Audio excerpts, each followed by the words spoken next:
నమస్తే అదృష్టం కార్యక్రమానికి స్వాగతం. కుజదోషాలు ఎన్ని రకాలుంటాయి, కుజదోషాలు ఏ విధంగా ఉంటాయి మరియు జాతక సమస్యలకు పరిహారాలు తెలియచేయడానికి మనతో పాటున్నారు ప్రముఖ ఆధ్యాత్మికవేత్త జ్యోతిష్యులు నాగరాజు సుద్దపల్లి.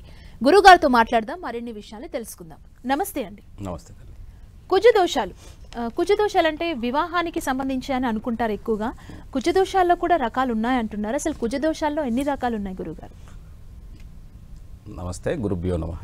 ఇక్కడ జ్యోతిష శాస్త్రం ప్రకారం, శాస్త్రీయ ఆధారం కాదు, జ్యోతిష శాస్త్రం ప్రకారం కుజదోషాలు అనేటువంటివి లగ్నం నుంచి అంతకుముందు కూడా చెప్పుకున్నాం, మళ్ళీ చెప్పుకున్నాం. 2వ స్థానంలోను, 4వ స్థానంలోను, 7, 8 అలాగే 12 స్థానం. అంటే 2, 4, 7, 8, 12 ఈ యొక్క 5 రకాలుగా ఉంటాయి. 5 × 12 అంటే 12 లగ్నాలు ఉంటాయి. అంటే దాదాపుగా 60 ఒక జ్యోతిష్ శాస్త్రంలో 60 కుజదోషాలు ఉంటాయని చెప్పడం జరుగుతుంది. అంటే లగ్నానికి 5 కానీ 12 లగ్నాలు ఉన్నాయి కాబట్టి 12, 5లు 60. వీటిల్లో 2వ స్థానంలో ఉంటే చాలామంది చాలా రకాలుగా చెప్తున్నారు. లగ్నంలో కుజుడిని కూడా దోషంగా ఒకప్పుడు చెప్పారు, కానీ వాస్తవంగా పరిశీలనలో మనకున్న జరిగేటువంటి ఈ కాలంలో చూసినట్లయితే లగ్న కుజుడు దోషాన్ని ఇవ్వటం లేదు. ఈ లగ్న కుజుడు జనరల్గా ఎక్కడైనా రోషంగా ప్రతి ఒక్కళ్ళలో రోషం ఉంటుంది. రోషం లేనోడు ఎవడు ఈ రోజుల్లో. ప్రతి ఒక్కడికి సెల్ఫ్ కాన్ఫిడెన్స్ ఎక్కువ ఈ రోజుల్లో. అలాంటి పరిస్థితులు ఏర్పడ్డాయి. కాబట్టి కాలగమనంలో లగ్న కుజుడు దోషాన్ని ఇవ్వలేదు. 2వ స్థానంలో కుటుంబ సంబంధమైన, వాక్ సంబంధమైన, ధన సంబంధమైన, నేత్ర సంబంధమైన ఇబ్బందులను కలగటం చూసాం. తర్వాత 4వ స్థానంలో మాతృ సంబంధమైన, తర్వాత విద్యా సంబంధమైన, తర్వాత వాహనాల్లో ప్రమాదాలు, ఇటువంటి వాటిల్లో చూసాం. తర్వాత 7 అంటే వివాహము, భాగస్వామ్యము, వీటిల్లో చూసాం. 8 అంటే lower abdomen health issues, reproduce ఆర్గాన్స్లో ప్రాబ్లమ్స్, ఇలాంటి వాటిల్లో చూసాం. 12వ ఇంట్లో అంటే ఖర్చు, వ్యయంతో పాటుగా మనం ఏ విధమైనటువంటి ఇబ్బందులకు గురవుతాం అనేది లగ్నాన్ని బట్టి, ఒక్కొక్క లగ్నాన్ని బట్టి, ఒక్కొక్క స్థానాన్ని బట్టి, ఆ కుజుడు ఉన్నటువంటి స్థానం మిత్రరాశ లేకపోతే శత్రురాశ, అది ఉచ్చస్థానమా స్వస్థానమా, ఇట్లాంటి వాటిని బట్టి ఉన్నాయి. అయితే చాలామంది లగ్న కుజుడిని దోషంగా చెప్తున్నారు కదా, మరి స్వస్థానంలో కుజుడు ఉన్నప్పుడు దోషాన్ని ఇవ్వట్లేదా, స్వస్థానంలో దోషాన్ని ఇవ్వడం చెప్తారు కదా. నిజమైనటువంటి జీవితంలో స్వస్థానంలో కూడా జాతకంలో దోషాలు ఇచ్చినటువంటి జాతకాలు బోలెడని రీసెర్చ్ చేస్తూ ఉంటాం. కాబట్టి దయచేసి గుర్తుపెట్టుకోండి, అక్కడ ఉన్నటువంటి పూర్వీకులు చెప్పినటువంటి దాని ప్రకారం కాకుండా కాలగమనంలో టెక్నాలజీ అంటే నాలెడ్జ్ అనేటువంటిది ఏ విధంగా మారుతూ వస్తుందో మనం చెప్పేటువంటి ఫలితాలు కూడా మారుతూ వస్తున్నాయి. ఇప్పుడు నిన్నే ఎవరో కాదు, దాదాపుగా 12 ఏళ్ల క్రితం కెనడాలో నాకు తెలిసిన ఫ్రెండ్స్ ఉంటే వాళ్ళ పాప పెళ్ళిడికి వచ్చి వాళ్ళు అన్నారట, సంబంధం వచ్చిన వాళ్ళు మాకు తెలిసిన ఆయన దగ్గర చూపించండి అని చెప్పి వాళ్ళకి ఎవరో ఒక యూట్యూబ్లో తెలిసిన వాళ్ళు ఎవరో ఒకరికి ఇచ్చి పంపించారట. ఇది ఎంత అన్యాయం అంటే ఆమె రాత్రి చెప్తే నాకు ఆశ్చర్యం వేసింది, ఎందుకంటే రియాలిటీ నాకు తెలుసు కాబట్టి. ఆ పాప అసలు ఆమె చెప్తుంటే ఆశ్చర్యం వేసింది అనమాట. ఇట్లా కూడా జాతకం చెప్తే మేమందరం ఏమైపోవాలి గురువుగారు, చచ్చిపోతాం మేము. అసలు నాకైతే 3 నెలలుగా నిద్రలేదు, ఎందుకంటే నా నెంబర్ పోగొట్టుకుందంటే ఫేస్బుక్లో ఎతికి మళ్ళీ మెసెంజర్లో నాకు మెసేజ్ చేసింది ఆమె. మళ్ళీ రాత్రి నేను కాల్ చేస్తే రాత్రి మాట్లాడింది, ఏం లేదమ్మా అట్లా కాదు ఇది అని చెప్తే ఆమె 3 నెలల నుంచి నిద్రలేను, ప్రశాంతంగా నిద్రపోతాను నేను. ఎందుకంటే బిడ్డల జీవితం మీద తల్లిదండ్రులు అంత గొప్ప ఆశలు పెట్టుకొని ఉంటారు, దాన్ని మనం నాశనం చేసే హక్కు లేదు. కాబట్టి ప్రతి ఒక్కరి జీవితంలో మీకు తెలిసినట్టు కొన్ని విషయాలు తెలిసినా కొన్ని చెప్పకూడదు. జ్యోతిష్ శాస్త్రం అనే కాదు, ఏ శాస్త్రంలో అయినా సరే. ఇప్పుడు డాక్టర్ అయినా వీడు చచ్చిపోతాడని చెప్పడు, దానికి తగ్గ ట్రీట్మెంట్ చేద్దాం, మనం ప్రయత్నం చేద్దాం అని చెప్తారు. మేము కూడా అలాగే చెప్పాలి, ఎందుకంటే మానసికంగా మనిషిని హింసించకూడదు. ఈ శాస్త్రం అనేటువంటిది ఏదైనా కానీ మనిషిని మానసికంగా ముందుకు తీసుకెళ్లేదానికే తప్ప మన మానవ మనుగడలో పాడు చేసేదానికి కాదు. మీ స్వార్థాలు ఉంటే అవి మేమేం చేయలేం. కాబట్టి శాస్త్రం ఇచ్చింది ఎందుకు అంటే మనిషి జీవితాన్ని బాగు చేసేదానికి. ఓకే అండి, మన కాలర్ ఉన్నారు కర్నూలు నుంచి, శ్రీరాములు గారు. శ్రీరాములు గారు నమస్తే అండి. ఎవరి గురించి తెలుసుకుందాం అనుకుంటున్నారు? మా అబ్బాయి గురించి మేడం. ఓకే, మీ అబ్బాయి పేరు, పుట్టిన తేదీ వివరాలు తెలియచేస్తారా? చెప్తున్నాను. మా అబ్బాయి పేరు విజయ్ నాగేంద్ర కుమార్ మేడం. ఓకే. పుట్టిన తేదీ 16/8/1988 మేడం. రాత్రి 12:30 నుంచి 12:40 మధ్యన మేడం. 12:30 నుంచి 12:40. ఎక్కడ జన్మించారు? కర్నూలు కోస్గి మేడం. కోస్గిలో జన్మించారు. అవును మేడం. ఓకే, మీ అబ్బాయి గురించి ఏం తెలుసుకుందాం అనుకుంటున్నారండి? మ్యారేజ్ ఎప్పుడవుతుంది అని తెలుసుకోవాలని ఉంది మేడం. అలాగండి. ఇక్కడ ఏది చాలా అయింది. అవును, అదే ఎక్కడ చెప్పుకోవడం లేదు స్వామి. అట్లా చెప్తాను. ఇక్కడ మీ అబ్బాయి జన్మలగ్నం వృషభ లగ్నం, రాశి కన్యా రాశి, ఉత్తర ఫల్గుని నక్షత్రం 3వ పాదం. ఈ జన్మజాతకుల లగ్నంలో గురువు, 2వ స్థానంలో కుటుంబ స్థానంలో శుక్రుడు, 3వ ఇంట్లో రవి, 4లో బుధకేతువులు, పంచమ చంద్రుడు, అష్టమంలో శని వక్రించి, అలాగే జాతకంలో 10వ ఇంట్లో రాహు, ఏకాదశంలో కుజుడు ఉన్నాడు.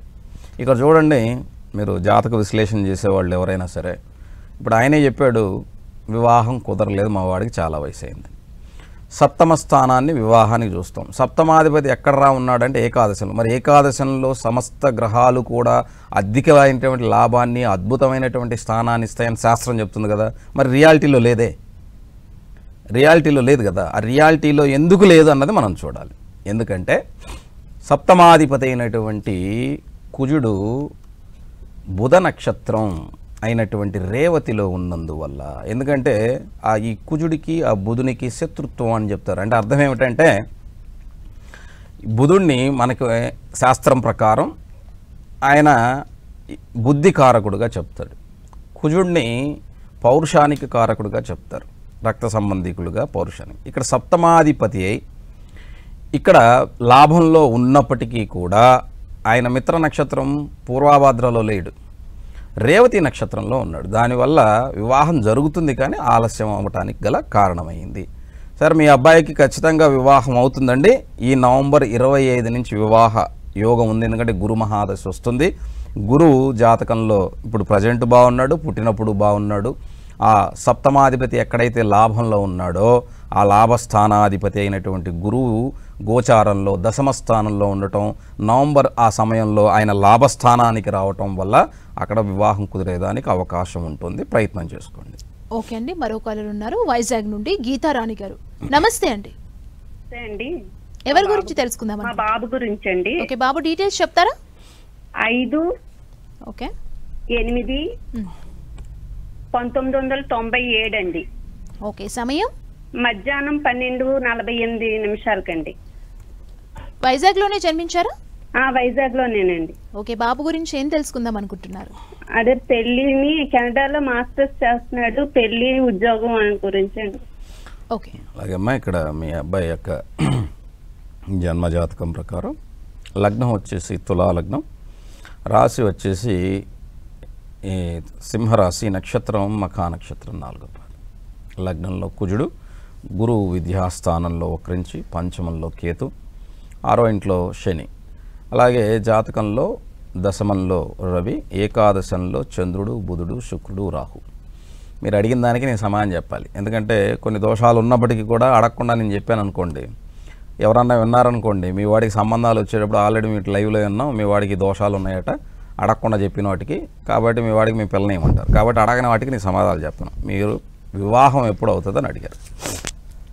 వివాహ స్థానాధిపతి అయినటువంటి కుజుడు లగ్నంలోనే, ఈ కుజుడు వచ్చేసి చిత్తా నక్షత్రం తన స్వనక్షత్రంలో ఉన్నందువల్ల బాగుంది. ఇప్పుడు చంద్రమహాదశ జరుగుతుంది. చంద్రుడు ఏకాదశంలో ఉన్నాడు, ఈ చంద్రుడు మఖా నక్షత్రంలో ఉన్నాడు, కేతు నక్షత్రంలో. కొద్దిగా వివాహం చేసుకునేదానికి కొంచెం తర్జన భర్జనలు పడుతుంటాడు. ఎందుకంటే నేను సెటిల్ అవ్వాలి, నాకు ఉద్యోగం రావాలి, ఇలాంటి విషయాల మీద అతని అవగాహన ఉంటుందమ్మా. దానిలో ముందుకు నిలబడనివ్వండి.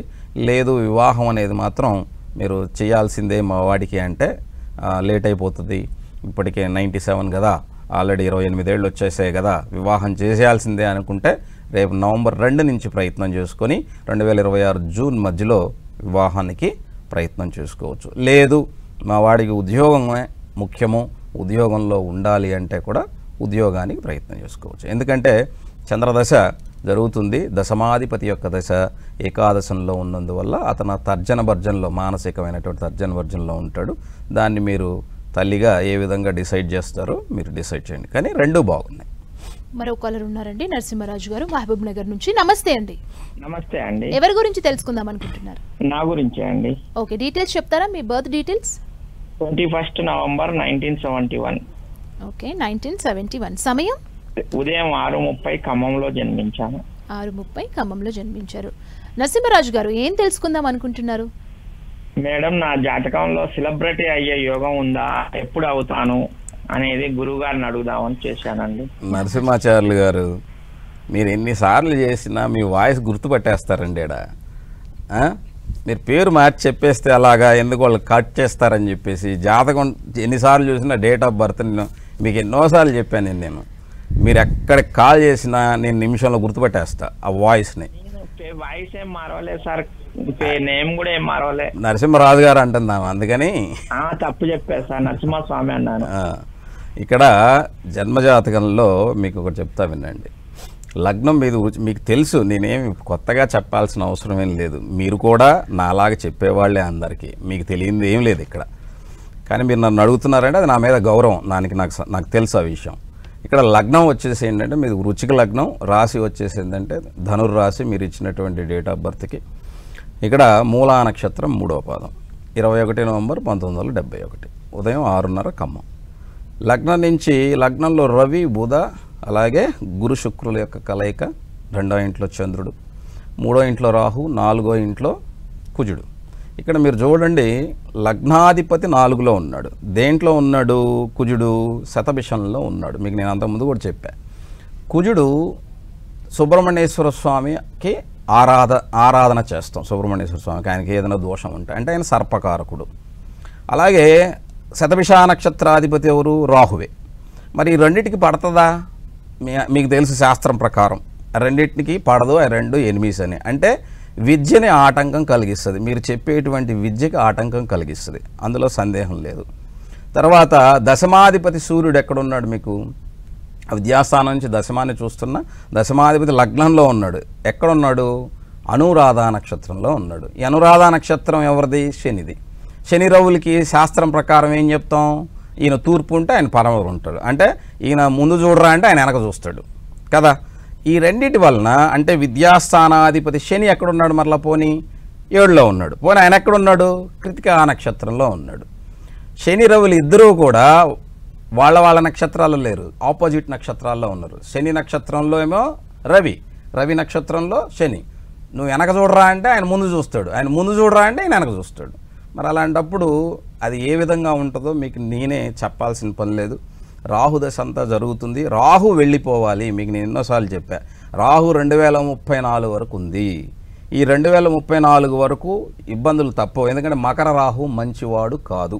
ఎందుకంటే మకర రాహు, మీరు సినిమా దేవి అని ఒక సినిమా చూడండి. నేను జ్యోతిష్యం చెప్పని రోజుల్లో కూడా మకర రాహు ఉన్నాడు, ఇది చాలా ప్రమాదం అని చెప్పి ఆ సినిమాలో చెప్తారు కోడి రామకృష్ణ గారు. కావాలంటే మీరు వెళ్ళి చూడండి ఆ సినిమాలో ఒక దీనికోసం. ఆ మకర రాహు అనేటువంటి వాడు చాలా చెడ్డవాడుగా చెప్పబడ్డాడు. ఆ రాహు ఎక్కడున్నాడు? మీకు శ్రవణంలో ఉన్నాడు. ఆ నక్షత్రం ఎవరిది? చంద్రుడిది. మరి చంద్రుడికి రాహువుకి అవుతుందా? మరి ఎన్ని మీకు తెలుసు, తెలిసి కూడా మీరు నన్ను అడిగితే ఏం ప్రయోజనం చెప్పండి? అంతవరకు ప్రయోజనం అనేది రాహు అయిపోయేంత వరకు రాహు నేర్పిస్తూ ఉంటాడు, నేర్చుకోవాల్సిందే. ఓకే అండి, ఇప్పుడు మనం చూసినట్లయితే వారాహి నవరాత్రులు స్టార్ట్ అయిపోయాయి. ప్రతి ఒక్కరు కూడా వారాహి నవరాత్రులు చేయడానికి సిద్ధమయ్యారు ఈ రోజు నుంచి. అసలు ఈ వారాహి నవరాత్రుల్ని ఎందుకు జరుపుతారు? విశిష్టత ఏంటో తెలియజేస్తారా? ఇక్కడ మన అందరూ తెలంగాణలో బోనాలు అంటాం, ఇంకొక ప్రాంతంలో ఆషాఢ నవరాత్రులు అంటారు, ఇంకొక ప్రాంతంలో వారాహి నవరాత్రులు అంటారు. ఈ వారాహి నవరాత్రులు అనేటువంటివి జనరల్గా శ్రీ విద్య అనేటువంటి ఒక రహస్య విద్య అనేటువంటిది ఉంది. అది అమ్మవారికి ఆపాదించబడినటువంటిది. ఈ అమ్మవారికి ఆపాదించబడినటువంటి ఈ విద్య, దీని గురించి ఒక పెద్ద షో చెప్పుకోవచ్చు, తక్కువది కాదు. అది చాలా రకాలుగా చెప్పబడింది అనమాట. ఇది క్రీస్తుకు పూర్వం నుంచి, అంటే మన సామాన్య శకం ముందు నుంచి కూడా, ఒక 1000 సంవత్సరాలకు ముందు నుంచి కూడా ఈ సాంప్రదాయంలో ఉంది. అయితే దీనిలో మొదటి గణపతి పూజ, 2 లలిత, 3 మనం అందరూ చెప్పుకునే రాజ్యశామల, 4 వారాహి, ఈమె రక్షణ చేస్తుంది, 5 పరాదేవత అంటారు, ఆమెనే ఆది పరాశక్తి అంటాం. అంటే మన దేహంలో కుండలిని శక్తి అని ఉంటుంది. దీనికి రూట్ చక్ర అంటారు, అంటే మూలాధారము, దాంట్లో గణపతి అనేది ఉంటుంది. అంటే ఫస్ట్ నువ్వు చేసే పూజ, మొదటి పూజ ఏంటి? గణపతి పూజ చేస్తారు. అది ఎందుకు చేస్తారంటే ఫస్ట్ నువ్వు మొదలు పెట్టేటప్పుడు అంటే నీ రూట్ స్టార్ట్ చేసేటప్పుడు ఎటువంటి ఆటంకం కలగకూడదని చెప్పి మనం విత్తనాలు వేసేటప్పుడు కూడా రూట్స్ బాగా కిందకి దిగాలని భూమిని బాగా చదును చేసి అందులో ఉన్న రాళ్ళు రప్పులు అన్నీ తీసేసి భూమిని మెత్తగా తయారు చేస్తాం. అప్పుడే రూట్ త్వరగా కిందకి వెళ్తుంది. ఆ విధంగా మనలో ఉండేటువంటి ఆ రాళ్ళు రప్పలనే అజ్ఞానాన్ని తొలగించేందుకు ఫస్ట్ చేసేది గణపతి పూజ. అదేది తెలియకుండా విఘ్నాలు వస్తాయి. ఆ విఘ్నం అంటే ఏమిటి తెలియాలి ఫస్ట్. అలాగా అందులో ఈ పరాదేవతకు సంబంధించిన శ్రీ విద్యలో ఈమెని సైన్యాధిపతిగా చెప్పబడుతుంది. ఇప్పుడు మీరు ఇందాక అడిగారు నన్ను, ఎవరు పవన్ కళ్యాణ్ గారు కూడా వారాహి పూజలు అవి చేస్తారు, మేము చూసాము. ఇప్పుడు ఆయన చేశాడు, వచ్చాడు, ఇప్పుడు ఆయన కూడా సైన్యాధిపతిగానే ఉన్నాడు కదా మనం చూసినట్లయితే. కాబట్టి ఇక్కడ చాలామందికి కొన్ని అర్థాలు తెలియదు, దానివల్ల ఏవో అనుకుంటుంటారు. ఈ వారాహి నవరాత్రులని 9 రోజులు చేస్తారు. మన అందరికీ దసరా నవరాత్రులే తెలుసు, చాలా నవరాత్రులు ఉన్నాయి. శ్రీ విద్యలో చాలా నవరాత్రులు వస్తూ ఉంటాయి. కాబట్టి వీటిని ఒక్కొక్కళ్ళు ఒక్కొక్క ప్రాంతంలో ఆచారంగా భావించేవాళ్ళు చాలామంది ఉన్నారు. కాబట్టి ఈ వారాహి నవరాత్రుల్ని చేసేవాళ్ళు చాలా నిష్టగా చేసుకుంటే దానివలన ఆత్మరక్షణతో పాటు మనకున్నటువంటి సమాజంలో రక్షణ లభిస్తుందని విశ్వసిస్తారు. ఓకే అండి, మనకు విజయవాడ నుంచి వెంకట పద్మావతి గారు ఉన్నారు. నమస్తే అండి. విజయనగరం. నమస్కారం అండి. ఎవరి గురించి తెలుసుకుందాం అనుకుంటున్నారు? మా అబ్బాయి గిరీష్ గురించి అండి. ఓకే, డీటెయిల్స్ చెప్తారా గిరీష్వి? 2004 ఓకే, అక్టోబర్ 22 శుక్రవారం నాడు పుట్టాడండి. సాయంత్రం 4-4:30 మధ్యలోని ఎస్కోట. 4:30 మధ్యలో ఎస్కోట. ఎస్కోట, విజయనగరం డిస్ట్రిక్ట్ ఎస్కోట. శృంగవరపు కోట. అవునండి. చెప్పండి తల్లి. బాబు ఇప్పుడు బీటెక్ 4th ఇయర్ వచ్చాడండి. భవిష్యత్తు ఎలాగుంటుంది, క్యాంపస్ సెలక్షన్స్ జరుగుతున్నాయి, తన మ్యారేజ్ లైఫ్ ఎలాగుంటుంది, తన ఆరోగ్యం? అలాగేమ్మా, ఇక్కడ మీ అబ్బాయి జన్మ లగ్నం కన్యా లగ్నం, రాశి మకర రాశి, నక్షత్రం శ్రవణ నక్షత్రం 3వ పాదం.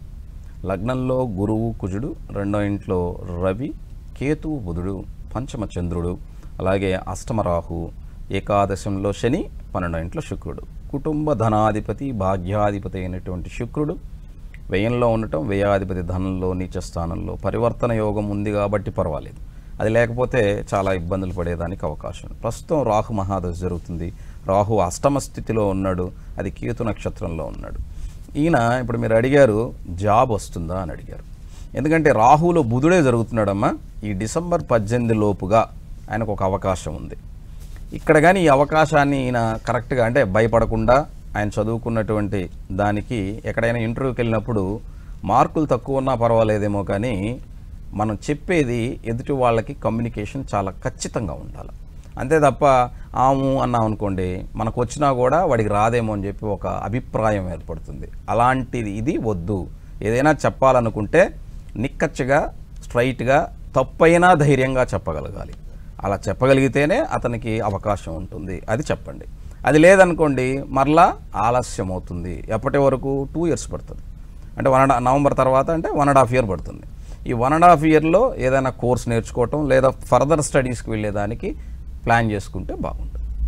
మరో కాలర్ ఉన్నారండి, గుంటూరు నుంచి శివకుమార్ గారు. నమస్తే అండి. నమస్తే అండి. ఎవరి గురించి తెలుసుకుందాం అనుకుంటున్నారు? నా గురించి తెలుసుకుందాం. ఓకే, మీ బర్త్ డీటెయిల్స్ ఇస్తారా? నా పేరు గుంటూరు నుంచి మాట్లాడుతున్నానండి. ఓకే, డేట్ ఆఫ్ బర్త్ వచ్చి 16/8/1985 అండి. ఉదయం 8:08 అండి. ఓకే, ఏం తెలుసుకుందాం అనుకుంటున్నారండి? ఏ జీవితంలో ఇంతవరకు వచ్చిన ఇంకా సెటిల్మెంట్ ఏం జరగలేదండి. జీవితం చాలా ఇబ్బందిగా ఉంటుంది, ఆర్థికంగా చాలా ఇబ్బందిగా ఉంటుందండి. కొంచెం మా మదర్ అనారోగ్య కారణం చేత కొంచెం చేస్తున్న ఉద్యోగం కూడా వేడాల్సి వచ్చేసింది. ప్రస్తుతం కొంచెం ఆర్థిక సమస్యలతో ఇబ్బందిగా ఉంటున్నానండి. ఏం జీవితం ఏంటి, ఫైనాన్షియల్గా ఎలా ఉంటుంది, సెటిల్మెంట్ ఎలా ఉంటుంది తెలుసుకుందామని గురుగారికి కాల్ చేస్తున్నాను. గురుగారికి నమస్కారం. నమస్తే అండి. ఇక్కడ మీరు ఇచ్చినటువంటి డేట్ ఆఫ్ బర్త్కి సార్ 16th August 1985 ఉదయం 8:25 ఆ ప్రాంతంలో. లగ్నం కన్యా లగ్నం, రాశి వచ్చేసి మీది కర్కాటక రాశి, ఆశ్లేష నక్షత్రం 3వ పాదం. లగ్నంలో కుటుంబ స్థానంలో ధనస్థానంలో ఇక్కడ ధనాధిపతి దశమంలో ఉన్నాడు. దశమంలో వచ్చేసి ఇక్కడ జాతకంలో శుక్రుడు ఉన్నాడు. ఇక్కడ కుటుంబ భాగ్యాధిపతి అయినటువంటి శుక్రుడు దశమంలో ఉన్నాడు. అయితే మీకు ఇక్కడ పంచమాధిపతి 6వ స్థానాధిపతి రెండిటికి అధిపతి శని ఉచ్చస్థానంలో ఉన్న బాగుండేది, ఉంటూ కేతువుతో ఉన్నాడు. అది కూడా 28 డిగ్రీల్లో ఉన్నాడు, అంటే ఉచ్చస్థానాన్ని వదిలేసి వెళుతున్నాడు అనమాట, అంటే పక్క 30 డిగ్రీలు వెళ్తున్నాడు. దానివల్ల ఏమంటే మొదట్లో పుట్టినప్పుడు మనం చాలా గొప్పగా అన్ని విధాలా మనకి కనపడ్డా ప్రయత్నంలో భాగంగా అవి దోషాన్ని ఇస్తూ వస్తాయి. ఇప్పుడు చంద్రమహాదశ జరుగుతుంది, చంద్రుడు లాభంలోనే ఉన్నప్పటికీ కూడా కుజుడు అక్కడ నీచ స్థానంలో ఉన్నాడు. ఎందుకంటే మీ జాతకంలో సెటిల్మెంట్ ఎప్పుడు ఉంటుంది అని అడుగుతున్నారు సార్. 2027 జనవరి వరకు మీరు చాలా ఇబ్బందులు పడాలి సార్. ఇబ్బందులు అంటే ఏదో ఇదైపోతుందని కాదు, వాటన్నిటినీ తట్టుకొని నిలబడుతూ ముందుకు వస్తే ఆ చంద్రుల్లో గురువు వచ్చాక మీకు అనుకూలంగా ఉంటుంది. ఎందుకంటే జాతకంలో గురువు పంచమ స్థానంలో ఉన్నాడు. తర్వాత ఇక్కడ జాతకంలో చంద్రమహాదశ జరుగుతుంది. ఇప్పుడు జరిగేటువంటి దశాంతర దశలు మీకు అంత అనుకూలంగా లేవు, అవి కొంచెం మిమ్మల్ని ఇబ్బంది పెట్టడానికి అవకాశం ఉంది. వాటికి రెడీగా ఉండండి. నెగిటివ్ థింకింగ్ మాత్రం పెట్టుకోకండి. నెగిటివ్ థింకింగ్ వల్ల మీరు మానసికంగా బలహీనమయ్యేదానికి, ఇప్పటి వరకు ధైర్యం ఉన్నది జారిపోతుంది. అలాంటిది చేసుకోకండి. ఎందుకంటే చంద్రుల్లో రాహు వస్తున్నాడు. ఈ రాహు నెగిటివ్ థింకింగ్ని ఇస్తాడు. వాటి వల్ల మనం ఇబ్బంది పడేదానికి మానసికంగా అవకాశం ఉంటుంది. కాబట్టి మీరు కొంచెం ఓపికగా ఉంటే, అంటే 1.5 year ఉంది సార్ అని అనుకోకండి. 1.5 year అనేది నిమిషాల్లో గడిచిపోతుంది ఈ రోజుల్లో. అప్పుడే జనవరి అంటే సంవత్సరం ఇప్పుడు 6 నెలలు అయిపోయిందా అనిపిస్తుంది, సంవత్సరంలో 6 నెలలు జరిగిపోయినాయా అనిపిస్తుంది.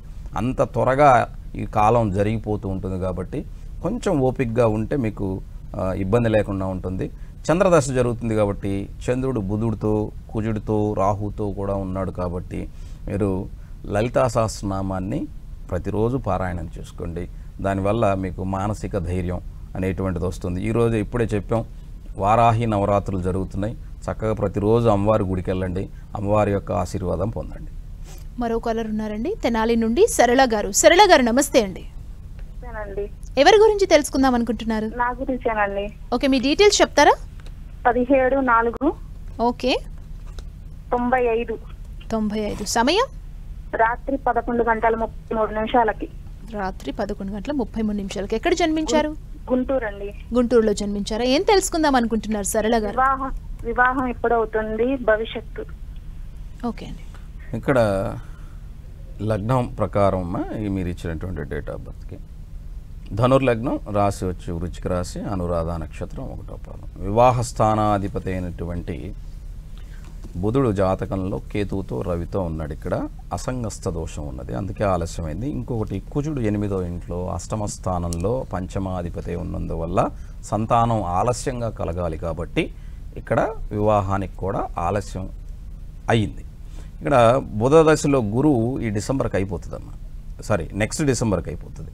ఈ జాతకరీత్యా కొద్దిగా సమయం తీసుకుంటుంది. ఎందుకంటే మీ అందరికి చాలామంది చెప్తుంటూ ఉంటాను, కుజదోషం ఉన్నటువంటి వాళ్ళకి అష్టమ సప్తమ స్థానాల్లో 30 దాటితేనే పెళ్ళి అవుతుంది, 32 అట్లాగా. ఎందుకంటే చాలా ప్రాక్టికల్ లైఫ్లో నేను చూసింది చెప్తున్నాను. అంటే కొంతమందికి 29లో అవ్వచ్చు, 30, కానీ తొందరగా అయితే ఈ ఏజ్లో సమస్యలు వచ్చినటువంటి వాళ్ళని కోకొల్లలుగా చూస్తూ ఉంటాం రీసెర్చ్లో భాగంగా. కాబట్టి ప్రాక్టికల్గా ఏంటంటే కొద్దిగా సమయం అనేది ఖచ్చితంగా పడుతుందమ్మా, అంతవరకు వేచి ఉండవలసిందే. ఓకే అండి, రేపు ఏ టాపిక్తో కలుద్దాం గురువు గారు? ఈరోజు చాలామంది సరదాగా అంటుంటారు కదా, ఏమని, మంత్రాలకు చింతకాయలు రాలుతాయా? అసలు చింతకాయల అన్నది ఆ పదం ఎలా వచ్చింది అన్నది మీకు నేను చెప్తాను. మంత్రాలకు చింతకాయలు రాలుతాయా రాలవచ్చి చెప్తారు మీకు ఖచ్చితంగా. ఓకే గురువు గారు, ఈరోజు అనేక విషయాలు తెలియజేశారు. మా కాలర్స్కున్న సమస్యలకు కూడా పరిష్కార మార్గాలు తెలియజేసినందుకు ధన్యవాదాలు గురువు గారు. నమస్తే. చూశారు కదా, ఇది వాటి అదృష్టం కార్యక్రమం. మరో కార్యక్రమంతో మళ్ళీ కలుద్దాం. చూస్తూనే ఉండండి 10 TV.